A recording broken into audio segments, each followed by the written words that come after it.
j'ai pour l'instant surtout parlé de villes du sud, parce qu'au risque d'en étonner certains, c'est de la douche. Or, j'ai été ailleurs que dans mes bourgades, j'ai aussi été au pays des Parigots. On va pas parler de Paris tout de suite, j'ai pas 30 ans à perdre. Par contre, on va aller dans les environs de la capitale, dans une ville connue internationalement. On parle bien évidemment de Versailles. Oui, et j'ai invité Cannes qui habite la région et qui va nous en parler. Présente-toi, Parigot. Alors déjà, on va se calmer, parce que moi, je suis pas un Parigot de merde à la base. Moi, je suis un Breton, et je suis fier de l'être. Bah alors, qu'est-ce que tu fous à Paris? Bah, parce qu'on n'a pas internet en Bretagne. Ah ouais, c'est vrai. J'étais un petit Breton très curieux en quête d'histoire et de découverte.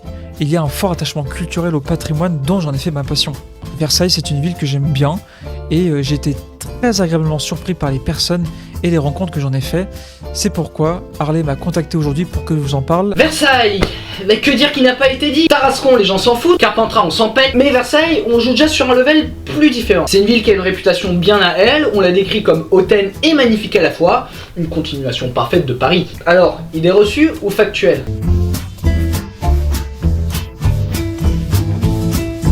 Versailles est la préfecture du département des Yvelines, le 78, avec une population de plus de 84 000 habitants. Il s'agit donc de la ville la plus peuplée du département et l'une des plus peuplées d'Île-de-France. Beaucoup de personnes dans le coin considèrent que Versailles constitue en elle-même une ville avec sa propre banlieue. Ah ouais? Non, parce que ça reste dans la banlieue de Paris en fait, Attends, est-ce que c'est pas plutôt la fierté des Versaillais qui font qu'ils ne veulent pas se considérer comme une banlieue de Paris parmi les autres, mais comme une ville à part entière? Bah non, c'est pas vraiment une énième ville de Paris. Les gens de Versailles ne veulent pas être identifiés aux Parisiens. Il y a comme une rivalité, rien qu'au niveau culturel et touristique, et ils ont donc créé leur propre centre au milieu de la banlieue parisienne. Je considère que Versailles, en réalité, c'est comme une petite île au milieu d'une masse de forêt. La ville a voulu se préserver de l'urbanisation de masse des années 70-80, ce qui lui permet de rendre cette ville à taille humaine. En termes d'accès, en plus, Versailles est très bien desservie en transport en commun, en train et en RER. La population la plus aisée se trouve globalement dans l'ouest parisien, mais surtout aux alentours de Versailles. C'est d'ailleurs connu pour ça. Même chez moi, ignoble sudiste que je suis, on connaît pas les villes de banlieue parisienne, sauf Versailles, pour son château et la réputation des habitants. Je veux le fric pour moi, je veux le fric pour jouir. Je déteste les pauvres.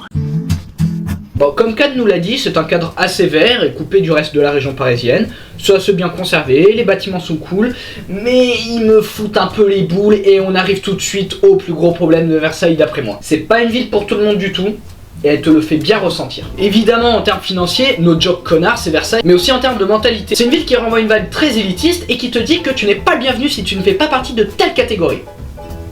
Ça a complètement été mon cas en découvrant la ville. Alors oui, certes, peut-être que Versailles c'est pas une ville faite pour tout le monde, mais je trouve que les gens sont plutôt cool et plutôt sympas, il suffit juste de leur parler pour demander son chemin et ils t'aident avec plaisir. C'est pas des Parisiens quoi. Mais d'après ce que j'entends, franchement à Versailles on s'emmerde un peu. Quand il y a un truc à faire, ils partent à Paris ou autre part. Niveau loyer, Non, cherche pas tes troupeaux mec. ouais, c'est une ville chère, une des plus chères du pays, ça rejoint ce que je disais sur l'élitisme de cette ville, et même scolairement, même les écoles sont assez réputées pour être très élitistes, dès l'école maternelle. Grosso modo, Versailles, c'est bien pour une belle retraite, à condition d'avoir au moins 30 maisons en location et 5 yachts à Saint-Tropez. On peut aussi rajouter que la ville est blindée.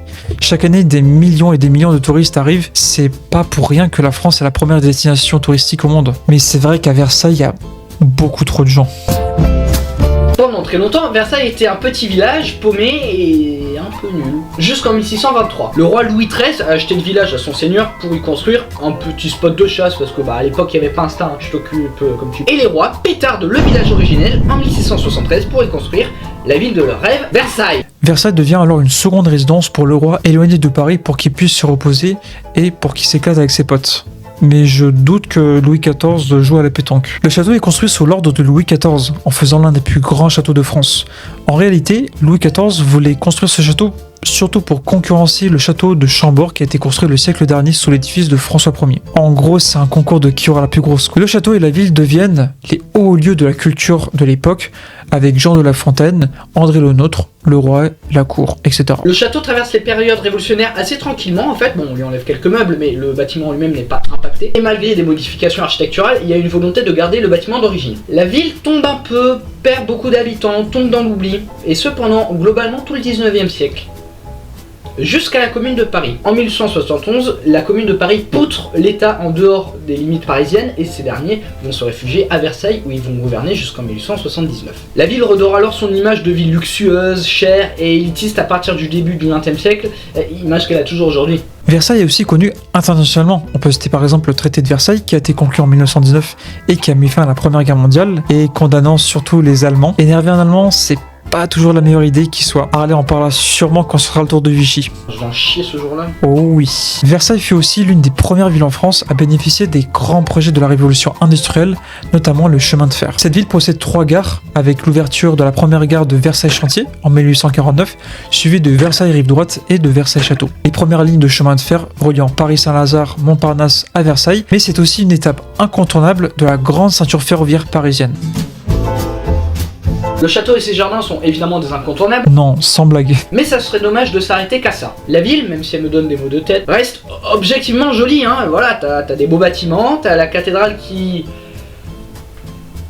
Je suis pas fan, mais ça reste un beau bâtiment. Rien de tel qu'une bonne balade dans l'un des nombreux parcs pour se cultiver. Et on peut aussi citer Xavier Dupont de Ligonnès qui a passé son BTP à Versailles. C'est peut-être trop facile, mais le château, évidemment qu'il est magnifique, un des endroits les plus visités du monde, il rayonne dans la planète entière, chef-d'œuvre architectural et botanique. Bon, si je veux être un connard jusqu'au bout, je peux me plaindre qu'il y a beaucoup trop de gens, mais non, vas-y, je ferme ma gueule.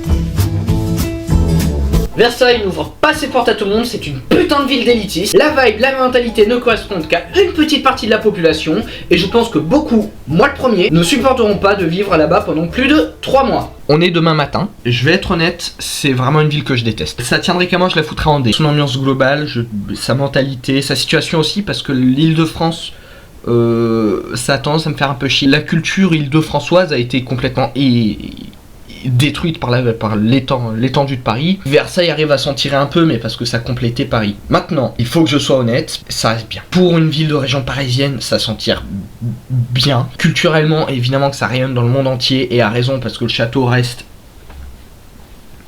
un truc de fou. La ville reste objectivement jolie, hein, voilà, comme je disais, ça reste des beaux bâtiments ou quoi. Je sais que c'est moi qui arrive pas. Ça tiendrait qu'à moi, je la foutrais en D, mais je dois être honnête, B. Ça mérite aucunement plus, je suis désolé, mais si je mettais moins, je serais pas honnête. Voilà, donc B. J'ai fait une version en graphique. Je rappelle que si vous n'êtes pas d'accord, c'est normal et c'est même très bien. Argumentez en commentaire, et si vous voulez parler de votre ville aussi, vous pouvez y aller en commentaire, ça peut être rigolo.